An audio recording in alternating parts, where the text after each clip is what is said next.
भारताच्या इतिहासाकडे गांभीर्याने लक्ष देताना या देशामध्ये शेठजी, भटजी, लाडजी या 3 प्रवर्गाकडून नेहमीच दलितावर अन्याय अत्याचार होत असतो। उत्तर प्रदेशामध्ये हाथरस या गावी एका मागासवर्गीय मुलीवर बलात्कार झाला, गँगरेप झाला आणि तिच्या शरीराचे तुकडे तुकडे करून फेकून देण्यात आलं। नंतर दवाखान्यात उपचार चालू असताना तिचा मृत्यू झाला। मृत्यू झाल्यानंतर तिथल्या पोलीस यंत्रणेने जे कृत्य केले ते मानवतेला कळीमा फासणारा आहे।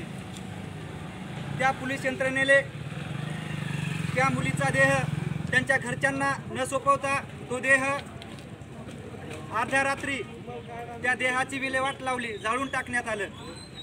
परंतु हे सर्व तिथल्या सरकारच्या सांगण्यावरून करण्यात आलं, योगीच्या सांगण्यावरून करण्यात आलं।